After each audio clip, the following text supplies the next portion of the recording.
depending on what happens next week, I'm excited for next week or the week after's intro because we're going to be each other. Wait, what do you mean we're going to be each other? If I can successfully clone ourselves. Oh, yeah. Well, that's we don't need to spoil it. Oh, yeah. Well, of course not. And we're gonna have a different topic this week. But then other things happened, and it seemed more relevant to talk about the banks. Yeah, so we quickly did a bunch of research on banks and stuff, and so now we're doing this. I didn't even realize we started, but we're doing Silvergate and Silicon Valley. You've heard about it already, but maybe now some more in-depth little something else for a very ongoing situation that's bound to have new updates and things like that. So this was kind of to the best of our ability. Yeah, this video was good to put out because people are looking for it, but it's kind of stupid to do it now because there's going to be more developments, and so. Yeah, like come Monday when business hours actually happen and we see the next steps in the process. But hey, whatever. It's relevant, and it's what the people are talking about right now. Wait, did you actually make an intro? No, I did not. Oh, okay. Should we start with Silvergate maybe, because they were the first to start cracking and have issues, and then very abruptly Silicon Valley was like, whoa, you can't get all the spotlight. they went the Bill Huang approach and took 2 days to lose it all. Yeah, basically. Obviously, it was a process that was a long time coming, but they didn't really reveal the issues until a couple days ago, and then it went bad really quickly. But anyway, it's been 2 banks worth of collapses in a very quick time frame, which doesn't happen very often, and obviously it's causing a lot of people to be very concerned, which I think it becomes a problem in and of itself, because when people run on banks, it doesn't matter how well capitalized a bank is. If every single customer at the same time says, I want my money out, it's going to be a problem. Yeah. So here's the Marginal advice podcast advice of the day. Don't do that. Leave your money in the bank. Help everyone, and don't take your money, because even so, it's FDIC government insured above or below $250,000. So if you have less than $250K in the bank, you're good no matter what happens. If you have more than $250, maybe move it around a little bit. Nothing is going to happen most likely, but if you're feeling a little iffy, just, distribute a little more. Obviously, if you don't have accounts at other banks and you're concerned because it's all focused in one central location, then odds are you're not going to have an issue.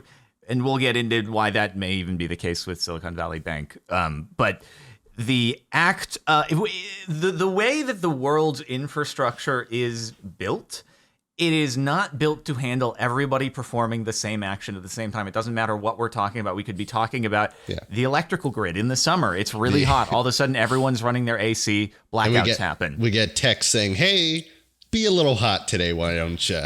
Yeah. Or if everybody in the city flushed their toilet and ran their shower at the same time, we would have a problem with the sewage system. Like at the Super Bowl, isn't it like an actual standardized test at sewage and water plants? Like, okay, this amount of water is going to come through Saturday during, I guess the Super Bowl's not as big as it was, but it used to be everyone's watching the Super Bowl, and as soon as the commercial comes on. You got a big toilet? That could be a Super Bowl. You ever heard of those really inefficient old toilets that flush a lot of water? That's a Super Bowl. Keep going. Sorry. Have you seen the comedy club down the street? Have you ever considered applying? I know a comedian actually. He could help you get set up. Okay, I'm sure cool. he would love Maybe to we'll get you look on an into open that. mic. I'm sure it won't be super cringe and everything like that. Just the dad joke night. Thank you. Anyway, things are built to handle like what is calculated as like maximum real usage. But if the entire world stampedes on anything, think about your toilet paper at the beginning of COVID. It's not gonna work. But the only reason it's happening is because of the panic in the first place. Toilet paper was not working back then. Yeah, so it's a self-fulfilling prophecy that the run on the bank is what causes your money to not be accessible any longer. Anyway, I'm sure there are extenuating circumstances for certain issues if a bank just grossly mismanages. But that said, talking about, people now being very concerned, and we see lines now outside of banks that are not Silicon Valley Bank of people trying to withdraw their money. And the odds are that if a bank collapses, it wouldn't have happened if everybody wasn't trying to withdraw their money at once. Yeah. So it's a bit of a catch-22 situation there. That said, why don't we back up and start off with Silvergate, which was kind of the first domino to fall here. Yeah, this is a big 2 episode. Is this episode 12? Do you remember? I do not remember what number. There's 2 banks. 2 days on the second bank. It's a catch-22. We got 2s everywhere in this. We're going to find another one. Just you wait, because 4 is a multiple of 2. We need 4 instances. It's 2 squared. So, anyway, sorry, you were saying. Sign. Well, I mean, I starting off with, so Silvergate was a bank that kind of catered to the crypto market. They found their niche, and they saw, okay, this is an underserved business area, and they started out as a real estate lender in San Diego, and then the owner, I think, bought a Bitcoin. It was like,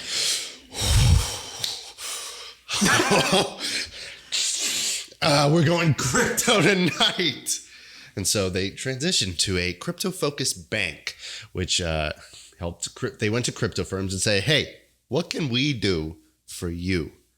And then. I'm sorry, I interrupted you. Please go. No. Yeah, I mean, you're covering the story, which is from there. So just to, give some background on like crypto exchanges and whatnot. Generally, when you deposit your cash into a crypto exchange, it'll be held by a bank partner of the crypto exchange, not the crypto exchange itself, because they are not banks, nor they don't want to be banks. So oftentimes when you see like the wire information for a crypto exchange, you'll be like, wait, why am I sending it to this bank that has a name that completely looks unassociated with the crypto exchange that I'm sending it to? And that's because the crypto exchange has accounts at the bank, and you are just sending your money to their account at the banking partner that they use. So Silvergate was that for a lot of platforms, FTX included. And so really, we go back to our FTX episode. It really is amazing how much this one together. Thing. Yeah, almost every episode since that happened has been, well, because FTX went under, this happened and that happened. It's like a virus that has spread throughout the whole thing. And if it continues, it'll be Sam Bankman-Fried. How Sam Bankman-Fried crashed the entire global economy. Oh my God. Let's hope that it doesn't go that far. Sam Bankrun-Fried. Yeah. Oh no, dude. We can keep twisting his name in a million different nicknames.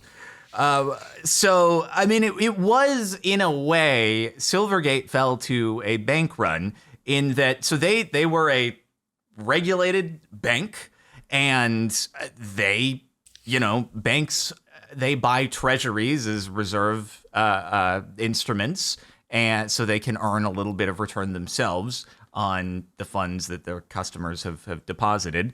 And I mean, the issue all the way around is that when interest rates are very low, the bonds are worth a lot. And then when interest rates go up, all of a sudden the market value of those bonds falls. And so while you can hold those bonds to maturity and get your full principal back, if you need to sell those bonds early, then all of a sudden you don't have the necessary cash in order to supply a rush of deposits. So when something like FTX collapses, and everyone's rushing to get their funds out of FTX, they are by proxy actually doing a bank run on Silvergate. And so even though Silvergate themselves haven't really done anything wrong, other than, maybe they shouldn't have opted to have FTX as a client, which would be a whole nother story. They are the ones who have to honor those withdrawals. And all of a sudden they find themselves in a situation where they're strapped for cash trying to sell off these assets that have decreased in value since they acquired them, thinking worst case, we can just hold these to maturity. And now they're unable to. And so they get to a point where, oh, that's that. We're gone. And not only was FTX caused a little localized, in relation to banks, a little localized thing in the crypto space where everyone was going, oh, wait, these exchanges can just fail and take my money completely. And so people started taking their money out of exchanges. But because people were taking money out of the exchanges because of FTX going down, the exchanges had to give the money back to them. And the exchanges had to take their money out of the bank to give the money back to the people. And then the bank had to supply this money. So the bank had to sell their bonds to get the money to give to them, to give to the people. So it was this cascade. It really is like an ecosystem, but for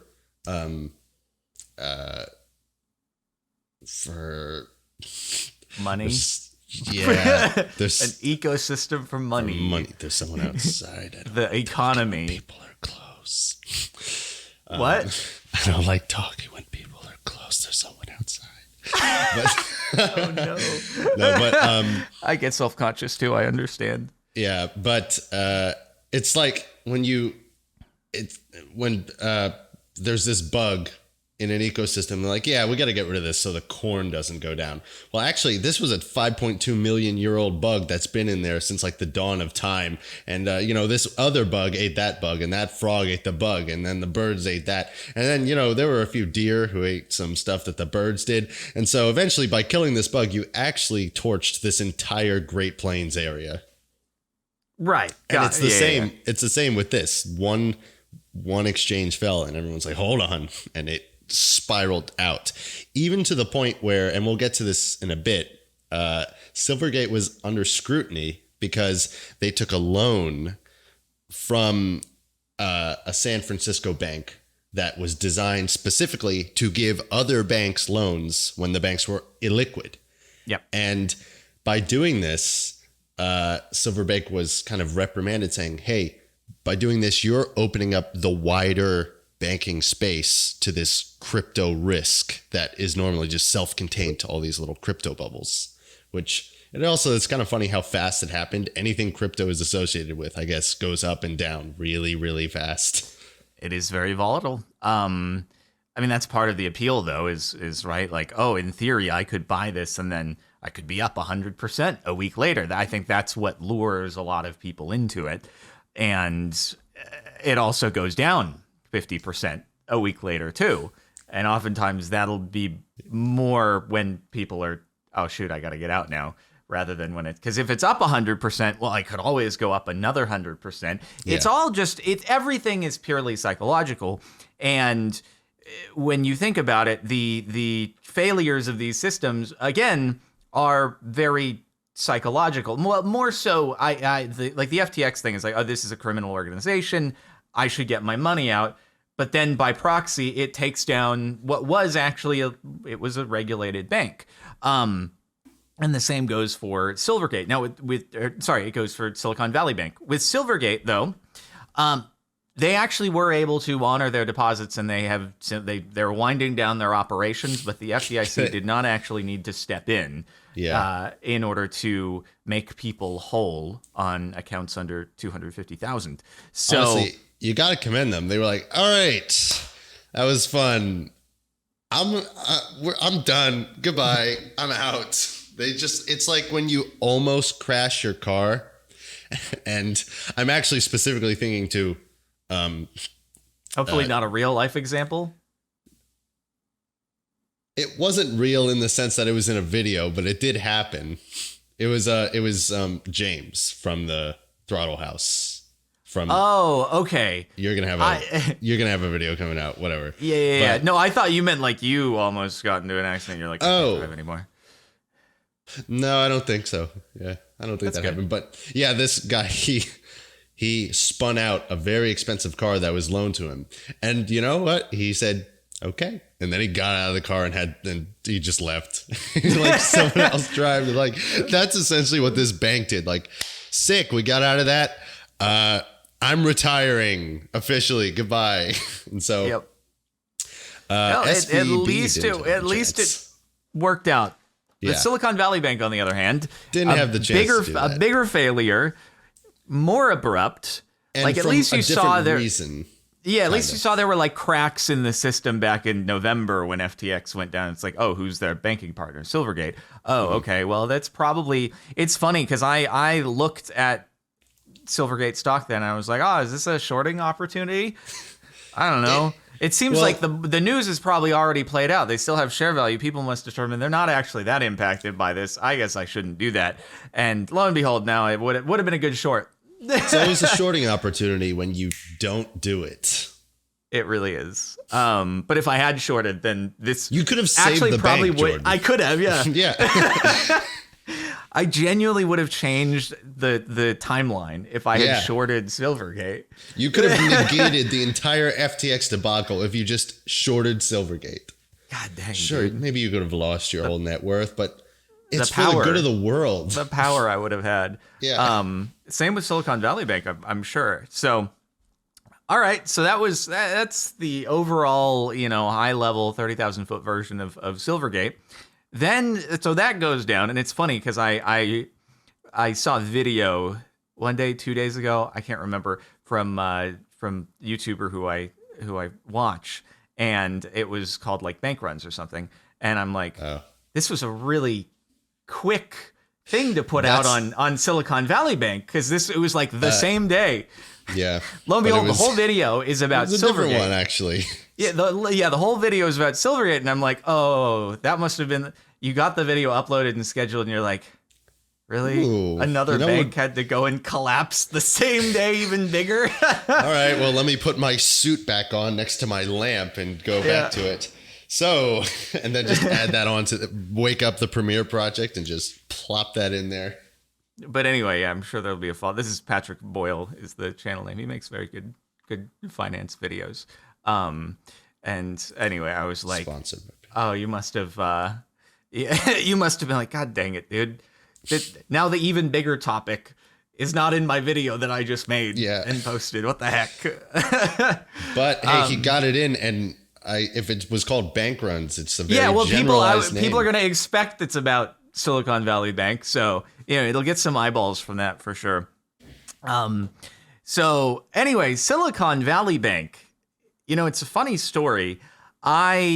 Long time ago, someone who I know who used to work at Twitch, they had said, hey, if you're ever looking for, a bank, Silicon Valley Bank treats me pretty well. You should look into them. This had to have been they did 8-9 years ago or something. And I've thought about it. I was like, oh, okay, maybe I should look into this. But I was lazy. It's not fun to go and switch to another bank. It's just tedious and boring.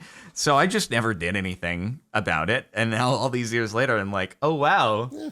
Might have dodged a bullet with that one. We should have had him on as a guest. Oh, man. Yeah, I haven't followed up. I haven't sent him a message. It's been like, so how's things? Just no contact for 5 years. Hey, how's your banking situation, dude? I don't know if you lost everything. Man. Hopefully he is all good. But I expect that the situation won't play out as catastrophically as some people might expect, because the thing to know is that there are still, even if the bank can't honor deposits right that day and they fold, because as soon as a bank can't honor the customer wanting their money right then, like that's it, the bank is basically, it's done. The FDIC will step in, but it doesn't mean that the bank literally has nothing anymore, and that it was all a Ponzi scheme and nothing exists. There are assets that can be offloaded, but it takes time to do that. And So it may take a while, but eventually there is a good likelihood that even uninsured accounts that are, well into the millions, there were, $3 billion accounts at Silicon Valley Bank. There's a good chance that those will be made mostly whole once the assets are navigated and offloaded, or another bank could come in and purchase. Sorry, I feel like I've gotten too ahead. And but Silicon Valley Bank, it was a similar process to Silvergate in terms of how they ended up folding. It just seemed to go, real rapid fire speed. But they're another bank that focused primarily on like the Silicon Valley venture capital, startup companies, and a lot of VCs that funded a startup. The startup would then open an account with Silicon Valley Bank and keep their funds there. Obviously, startups require a lot more than $250,000 to be in an account in order to fund their payroll. And they burn through a lot of cash. And so you have a lot of startups that have massive cash reserves with them. And that's why I think it was 97% of the funds deposited in Silicon Valley Bank are uninsured. Because they were over 250. Accounts. Yeah. Yeah. Because they get this massive influx at the first, when they raise their initial money, their capital. They put, all right, that's $2 billion in the bank. Let's put it there. And then over a number of years, they slowly whittle away at this $2 billion until hopefully they become, profitable and they keep going. But if the bank, or they just keep doing fundraising rounds. But in this economy,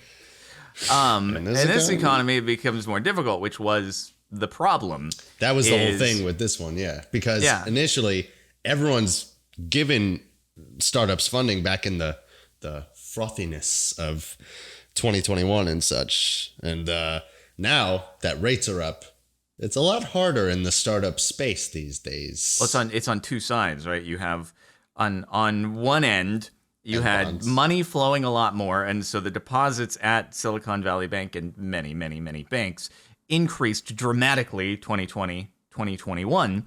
And what they did with those deposits is they went and they bought treasuries, which is, again, it's not normal. Some Ponzi scheme. This is how banks do generally operate. In fact, they're required to. And so they bought these treasuries that are, yielding like 1.5% at the time. And again, they get their principal back when held to maturity. But you then start to enter this ecosystem with raising rates. It makes it harder for companies to get funding. And so they're having to burn through their cash reserves in order to meet payroll and manage expenses. And so money starts to go out a lot more than it starts to go in. And so they have to, we have to start offloading some of these treasuries in order to meet these withdrawal requests. But oops, now interest rates are 5%. And so we're not going to get anywhere near our initial value on these if we have to sell them early. And so they're left selling these assets at a loss. And eventually enough people start to, continue to draw down their accounts. They're not getting new funding. Maybe they're transferring their money to other banks, maybe trying to be mindful of the FDIC limits when it's not hundreds of millions of dollars and much harder to do. And they get to the point where we need to do a share offering. We're in trouble. And that happened earlier in the week. The thing is, when you're a bank and you do that, you got your investors who have all their money with you saying, "What? Sorry, what's up? What are you doing? What's up? What are you doing?" And so if they're doing that, it obviously means they need some more liquidity. And so that's when the investors started to get suspicious and said, sometimes they started to pull out, and it kind of snowballed from there because they kept, what day was this? Was this Wednesday? I believe it was it Wednesday? Thursday is when their stock plummeted. Yeah. It's funny to refer to these giant events just like, was this Wednesday or Thursday that entire thing happened? Yeah, so I believe it was on either Wednesday or Thursday. Maybe they announced in the morning on Thursday, or it was in the afternoon on Wednesday or something like that. But either way, Thursday is when they went down 60% or so. because them saying, oh, we need to do a share offering in order to get more capital, help with this issue. And people go, okay, well, if I'm an investor, I'm getting diluted. I don't like that. That's always going to send the share price down regardless. Yeah. But, then you have folks who are like, oh, are you guys in trouble? I need to get my money out. And it's the self-fulfilling prophecy. New bank run. Yeah. And so I know there was a big focus on Peter Thiel, who is a big name VC individual, saying, hey, everybody, get your money out. This is bad. And his entire founders fund withdrew all their cash. And so today basically, I will start a bank run. Yeah. So basically a bank run occurred. It made it way worse in the final days as they were trying to raise capital to avoid this problem. It caused more of a problem. Yeah. And Friday, the FDIC had to step in, and they are no more. And their Wikipedia is now in past tense. Changed to was. Silicon Valley Bank was a commercial bank. SVB was the 16th largest bank in the United States at the time of its failure on March 10th, 2023. The amount of pride Wikipedia editors have is unmatched by any other profession. Yeah. To be the first person to hit enter after changing all of the words to was must be the most fulfilling experience of their life. It has to be like, I want to shake their hand and be like, good job, you did it. You're number one. You gotta wonder how many people are like rushing to be the one who gets their changes implemented, and like how the editors are reviewing, how do they decide which word gets from what person put into the article, whose edit is the one that works. Aren't there like secret like niche little wars and arguments in Wikipedia? Like, this link is not credible, and then there's the whole comments section is filled up by just different authors kind of butting heads over what to put in Wikipedia. I genuinely don't know the behind the scenes meta of Wikipedia, but probably exists. I think it's a really fun little, very niche microcosm of internet stuff going on. But that I don't know if Wikipedia ever does something with finance, we'll go into that. Sure. Yeah. I'm sure there's plenty of history of Wikipedia that's very interesting. Can you cite Wikipedia now in school papers? Has it become known as reliable enough?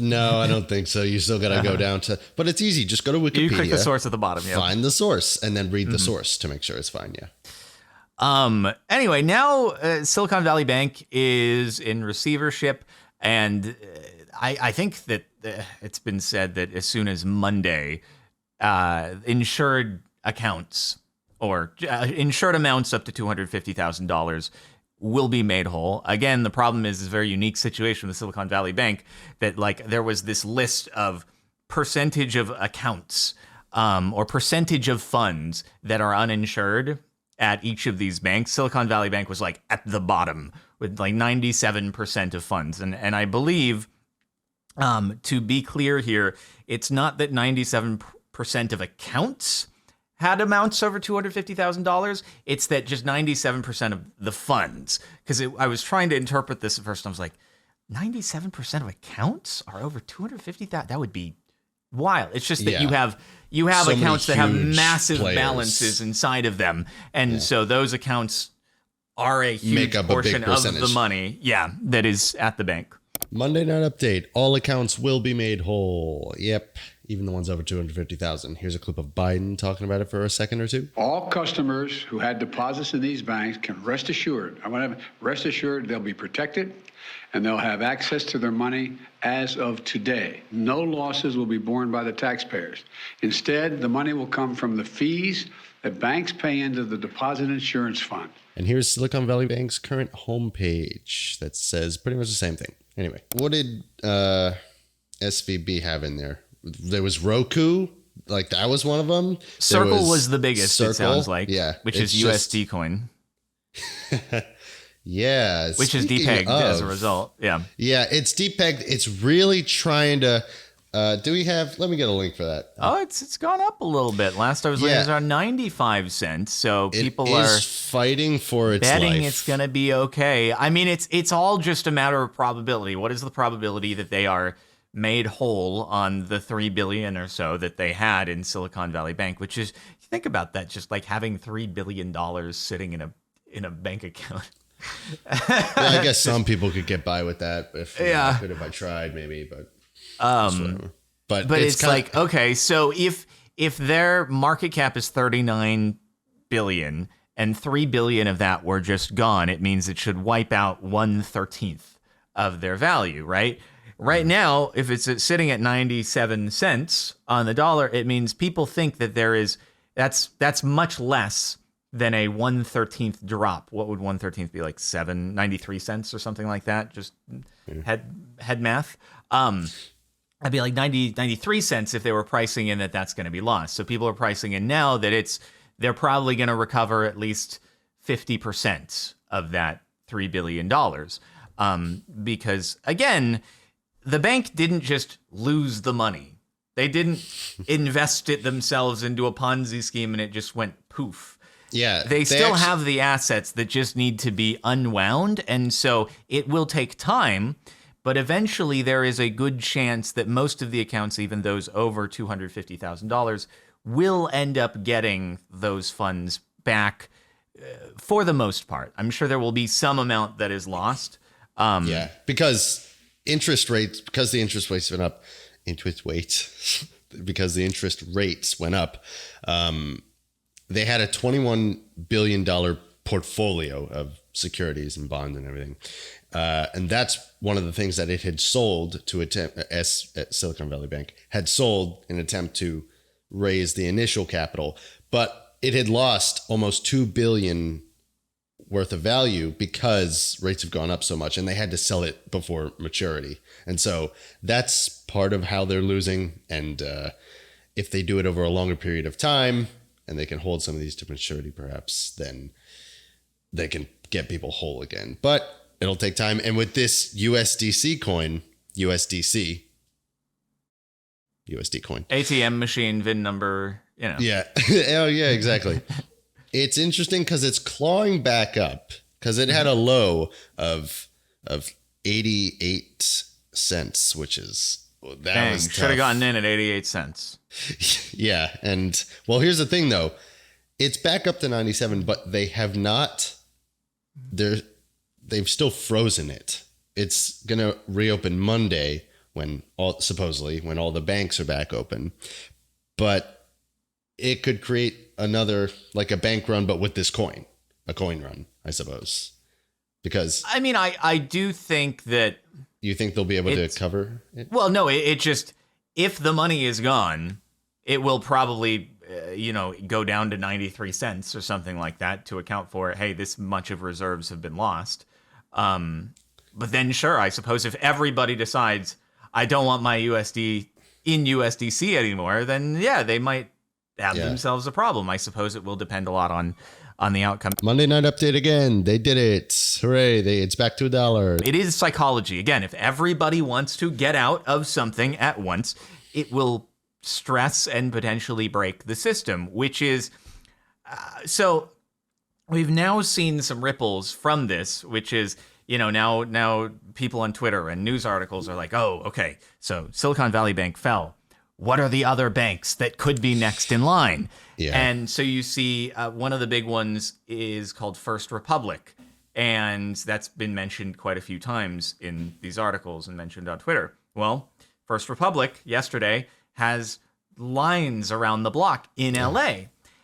And I'm wondering to myself, though, okay, if you're going into a bank branch, you're not going to just, if you have an account that is over $250,000, you're not going to be able to go into a bank branch and to be like, hey, can you just put all in here?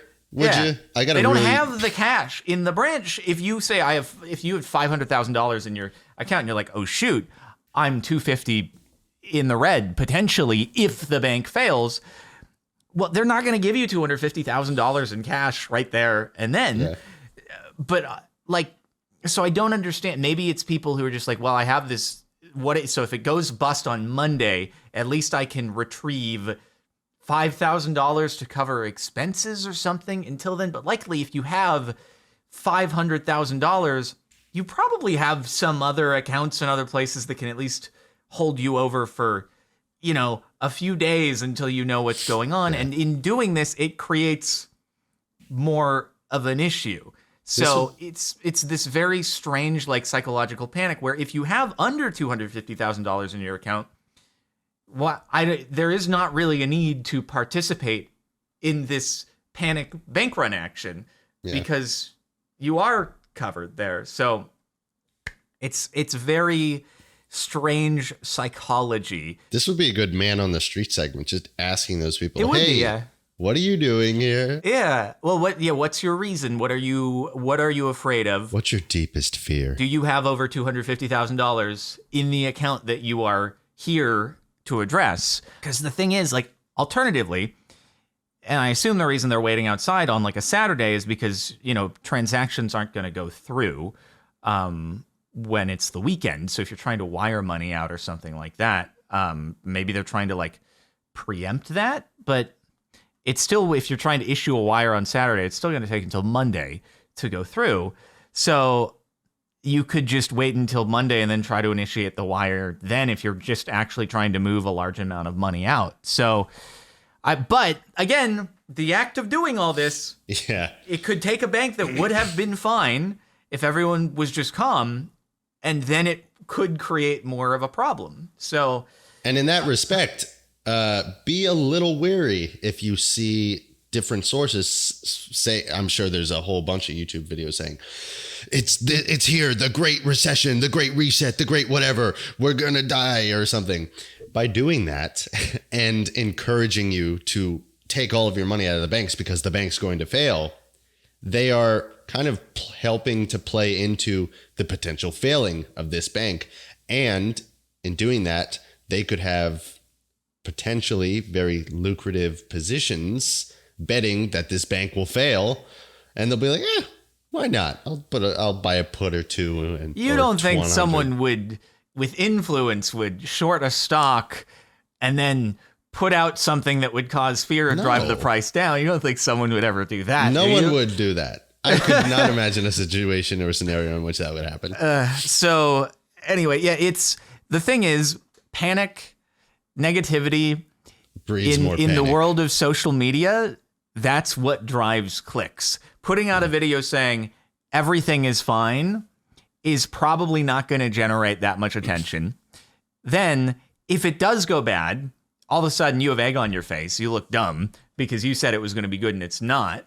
Whereas if you put out a video that's ultra negative and everyone's going to die, and then it turns out okay, everyone's like, thank goodness that didn't happen. Yeah. But always good to be cautious. So it's like Michael Burry has predicted 900 of the last 2 recessions or something. I mean, so many people have, predicted 100. I know, he's just like the biggest face of. Obviously, he did very well on one. So yeah, he got one. To his credit, he put his money where his mouth was, and it worked out well. So anyway, it's just try not to panic, because panic only makes the problem worse. And odds are, if nobody like Silicon Valley's issues were mostly not caused by panic. They obviously got into a bad spot even before this last second, oh boy, we need to get our money out. But the odds are that the majority of other banks are not in a similar situation.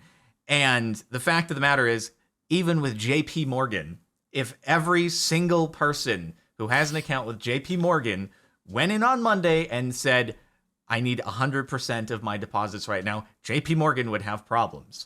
So the thing is, in this situation, though, the focus is so much on the regional banks that there is an opportunity, because not all the banks in the country are going to fail.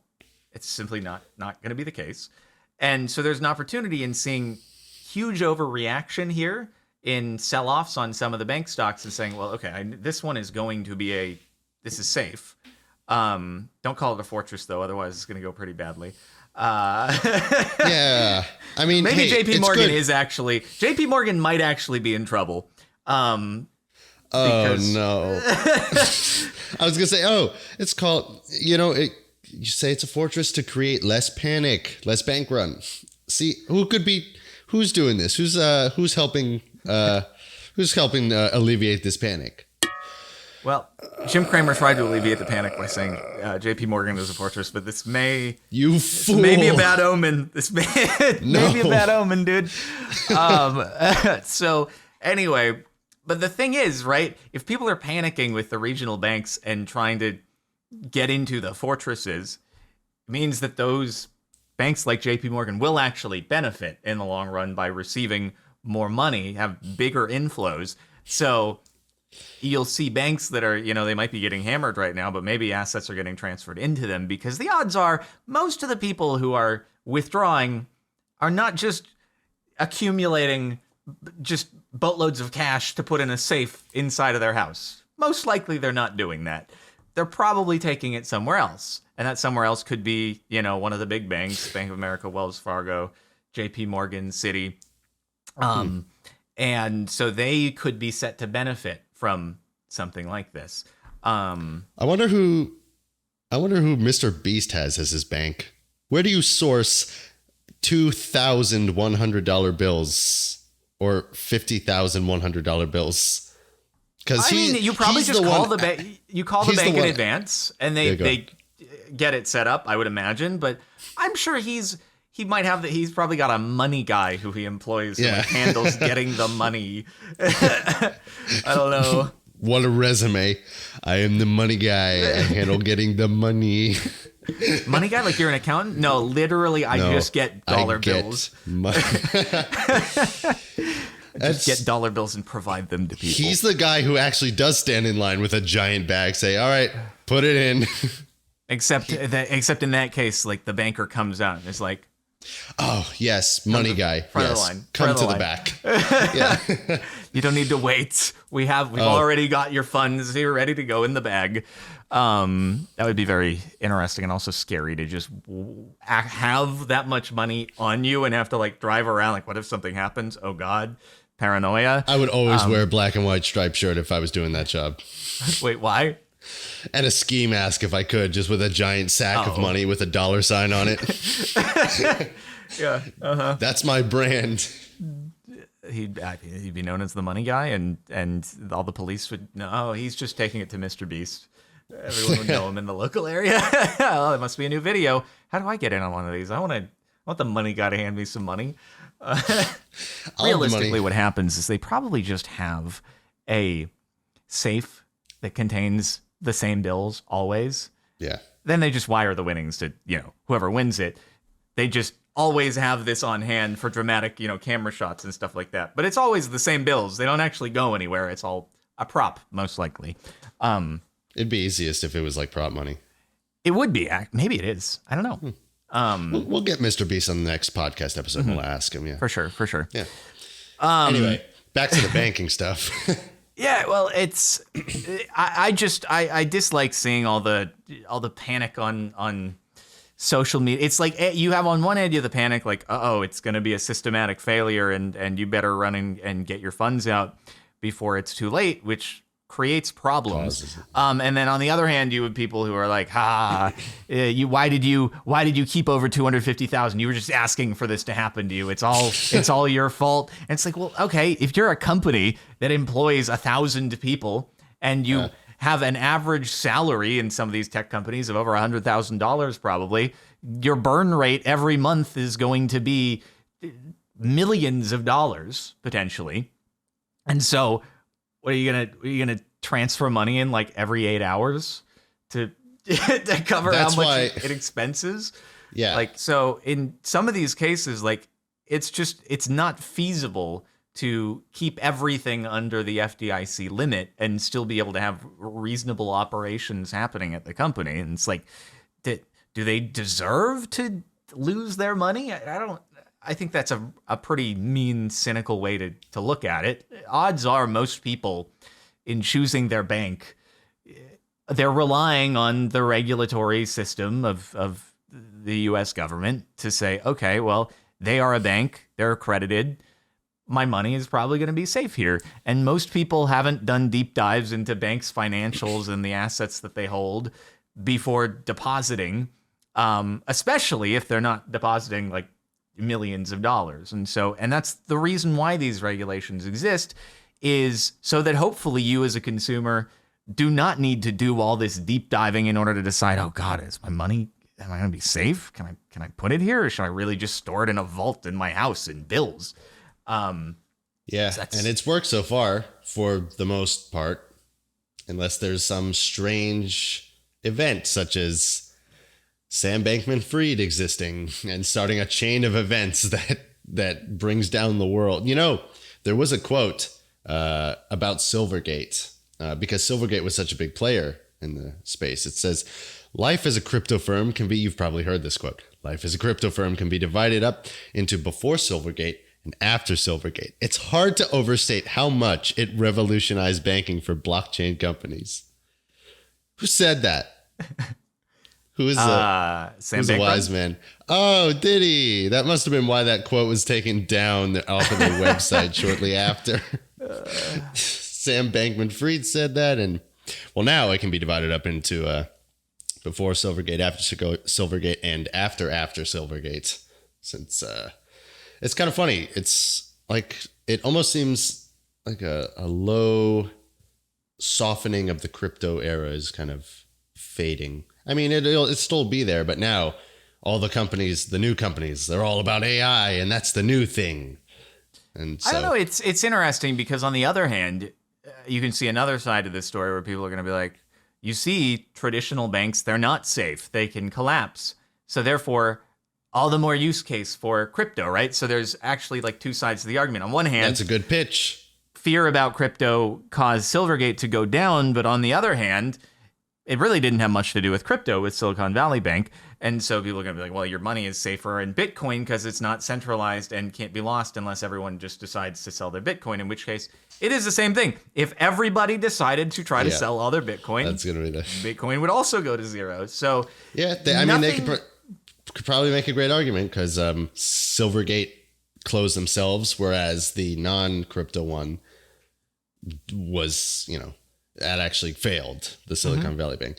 Please continue. You were on a really good sentence there. I could see your excitement on the next sentence you were about to say. You were like, I was just going to say, again, if everybody does the same action at the same time, things will break. And maybe that's like a scary thought, but it's like how everything in the world operates. And maybe we're all just getting more of an introduction to it right now. But ultimately, everybody can't do one thing at the same time. You have too much demand for certain goods. Prices start to increase. We get inflation. You print too much. Inflation happens. You have too many people trying to withdraw their money. It goes bye-bye. Everybody's trying to sell a stock at once. It goes down. Everybody uses their power at once. The grid goes down. So everything is built on a frail system of assuming what the demand is going to be. And when you get some kind of edge case, it doesn't hold up. And, occasionally that happens via non-panicky reasons. And those are, very uncommon situations that we try to deal with to the best of our ability. But when everybody panics, it generally makes things way worse. It's funny how it's kind of, I did not expect to have this many ideas between episodes linked. Like, it kind of, each thing connects to a different thing by the same type of, foundational concept. Like, the whole idea of inflation, and it's just, because we've had multiple of these. It was greed from companies will normally bring this for, previous episodes. Greed from companies will eventually bring them down. And that was partially the case with Silicon Valley Bank as well. They didn't have the safest of portfolios, and they lent out more than they really should have. And same with, I think your camera's autofocusing this whole time, by the way. It's going, woo.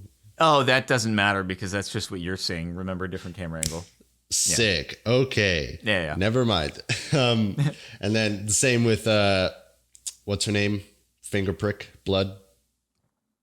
Elizabeth Holmes. Same thing.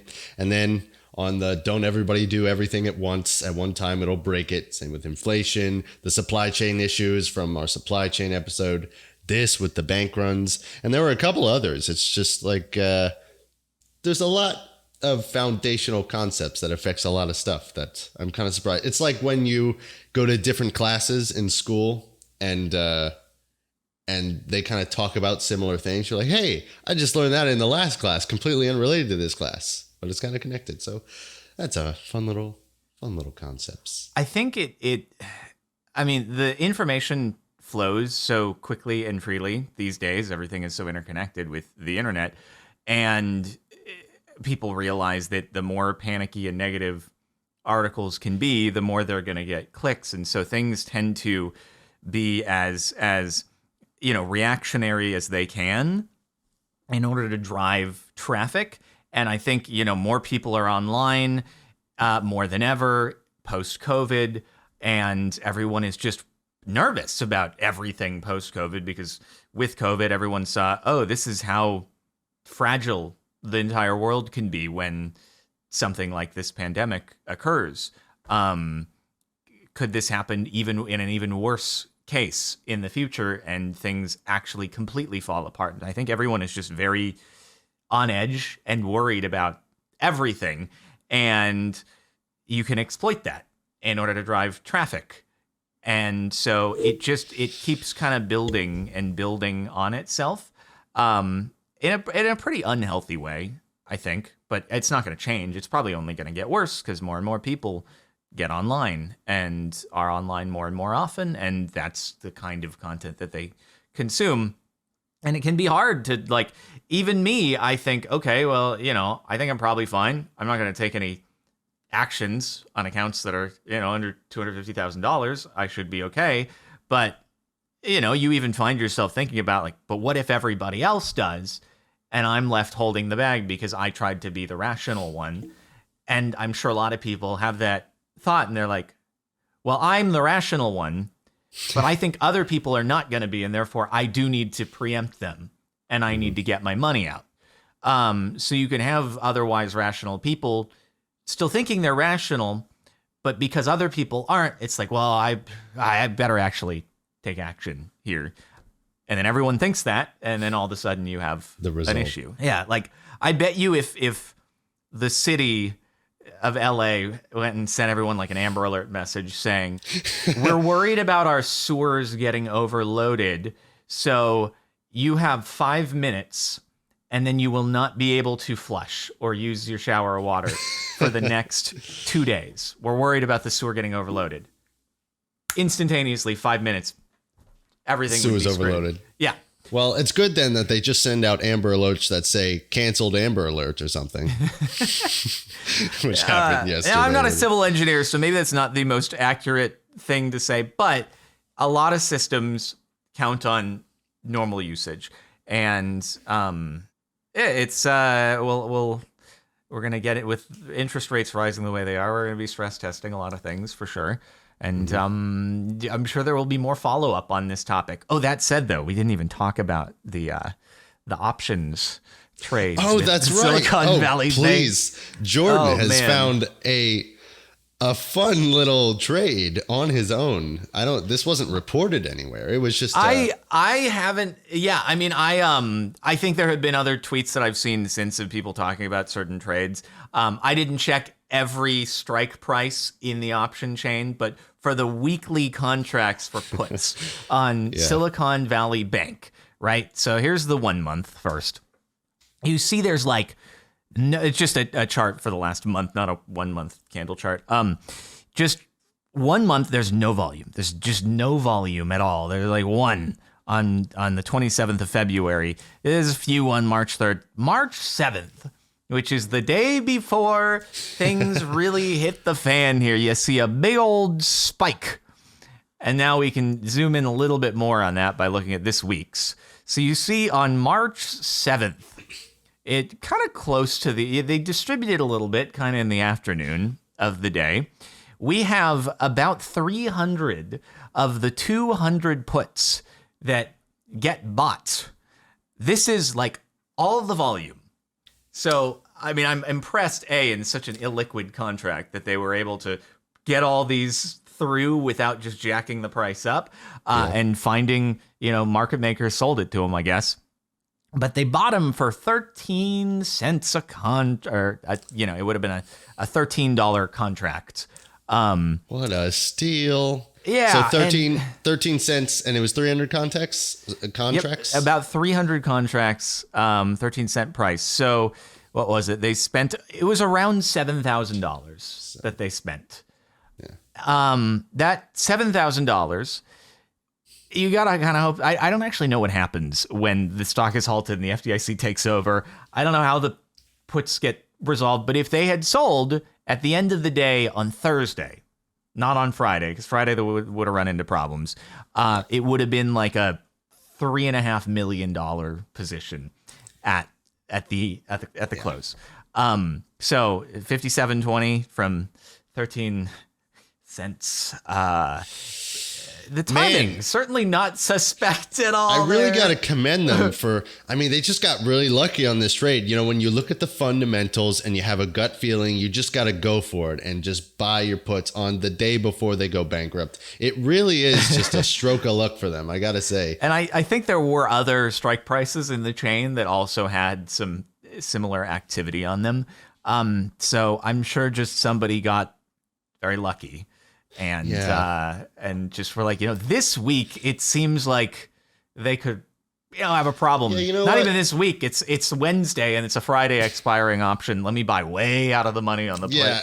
Yeah. It's funny because they didn't buy, like you said, they didn't buy a lot. I mean, they could have made billions with this if they, bought so much. But I feel like that would for sure throw up a bunch of red flags of insider trading. But if you're gonna make a 500 bagger, right? Yeah. And this is gonna happen. $7,000 is not very much to wager on that, right? Yeah. You're gonna be like, throw your life savings into that and become Jeff Bezos. Yeah.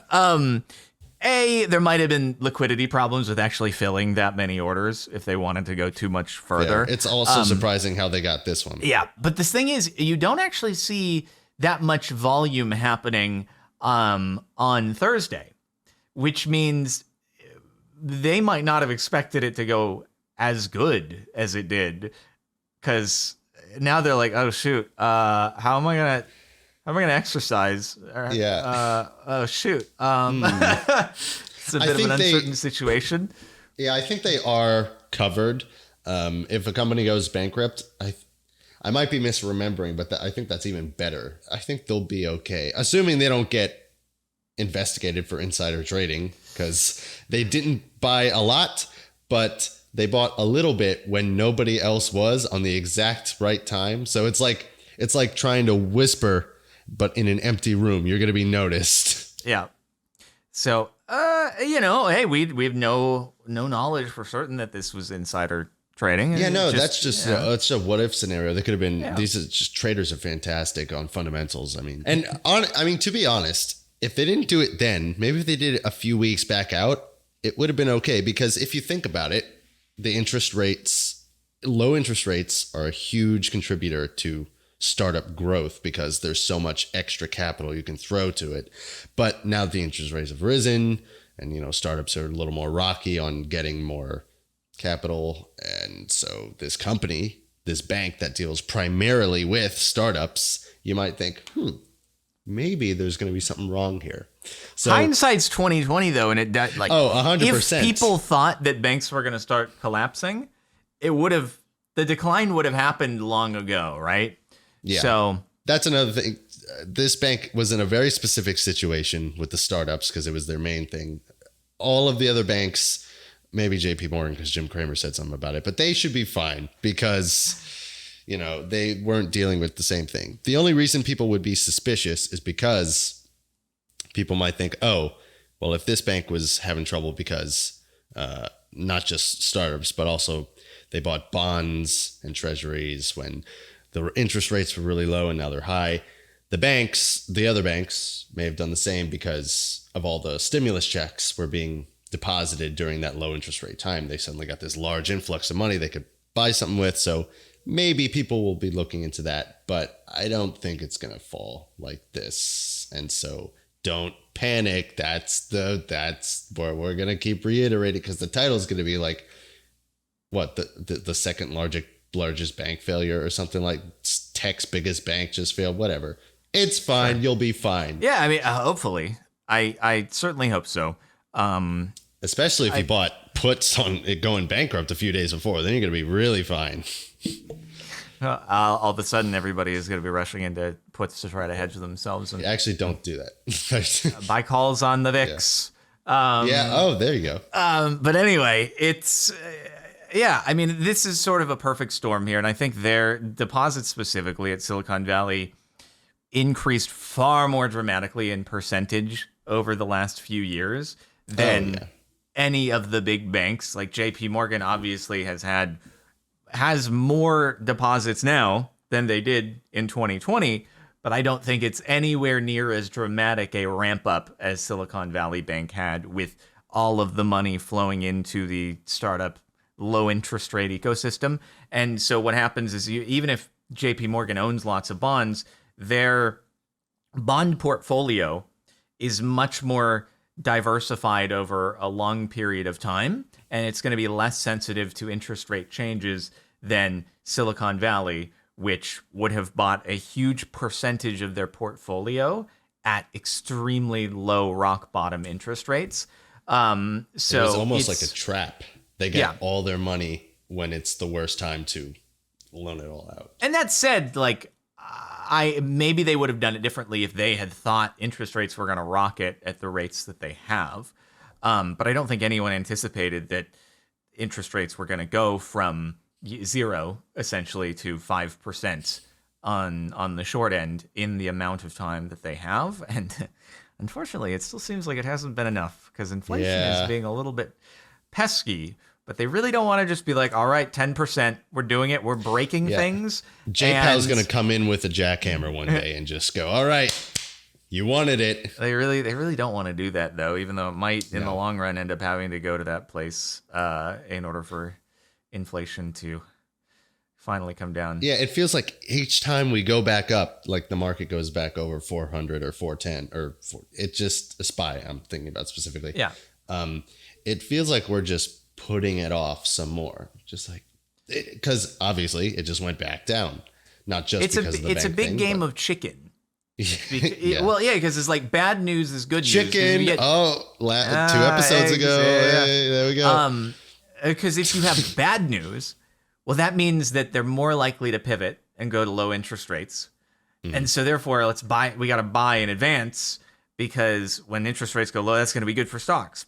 But also, they're going to pivot to lower interest rates because everything has collapsed and it's a recession. So it's like, it's weird. It's this weird mentality of bad news is good news, but it's also still bad news because recession, but interest rates will be lower. And like everyone's trying to figure out how to play that. But I guess we basically covered the bank stuff for now. Thank you for playing this video.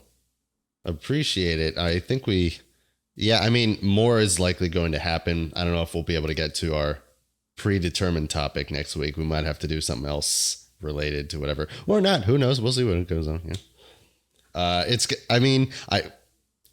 Maybe we should have recorded this tomorrow so we could see what happened with USD coin, because that's going to be interesting to see alongside everything else. Yeah. I don't think we're going to have a resolution tomorrow on accounts over $250,000. So. Nah. Funny enough, we did have a resolution tomorrow on accounts over $250,000. All right. Well, thanks for watching, everybody. And we'll see you in the next episode. Yeah, thanks. I already said that. Bye-bye.